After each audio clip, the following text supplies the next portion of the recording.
Masquera saying Zimbabwe, welcome to our channel Zoom Confessions and Deep Secrets. Kana karike kutanka kukwepa nino channel, please don't forget to subscribe. Kana uchingwa garoka subscribe, but don't forget to comment and share this video. Nasi Zimbabwe tawigira ya buda ni pamashingo hapo.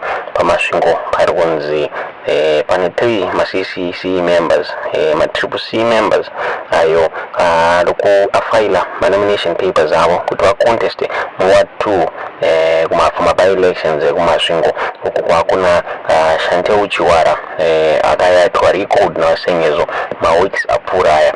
Sengezo Tshabangu ndianga aitwa mayor wemasvingo asabetwa record na Sengezo. Saka zviri kunzi ma 3 ma candidates triple C 2 ndo ari kushandisa triple C logo rina face ya chamisa for my elections, and vanhu vava vari kusanganisira anonzi Chiwara pamwe chete na Roki Kamzonda vari kubhilivha kunzi vari kubhekwa navasengezo, ndo vakaiswa navasengezo Tshabangu Zimbabwe. The third one anonzi Frank Chirairo ari kunzi akapinda murace as an independent candidate asinde we triple C asanzi apinda as an independent candidate uyezve Zanu-PF yaisa wayo anonzi Benson Wata uya akajigiwa na Sengezo Tshabangu ma elections akaita musi wa 24 ndiye ari kunzi ndiye akafudwa ne Zanu-PF muri Zimbabwe.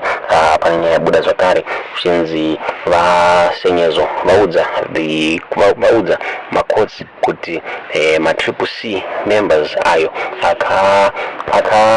akaitwa record havasi kubvumidzwa kufaila ma nomination papers avo under CCC nekuti vari kunzi avachazi ma members e triple C muri Zimbabwe, and ndo zvanzi zvachiitika zuva ranhasi tisingazivi kuti zvakamira sei. Tudze zvamuri kufunga pamusoro penyaya iyi iri kuitwa navasengezo kuti vanosvenshamisa vari kuti chiwo nenyaya iyi. Zvinova zvatira vanhu vakawanda vashungurudzika vachishandiswa vachiti vanosvenshamisa vari kuti chimwe zvese zviri kuitwa nesimba rina vasengezo kuti vaite zvavari kuita netriple C. Nyaya yatatavigirai muzuva ranhasi. Tudze zvamuri kufunga pamusoro penyaya iyi mucomment section.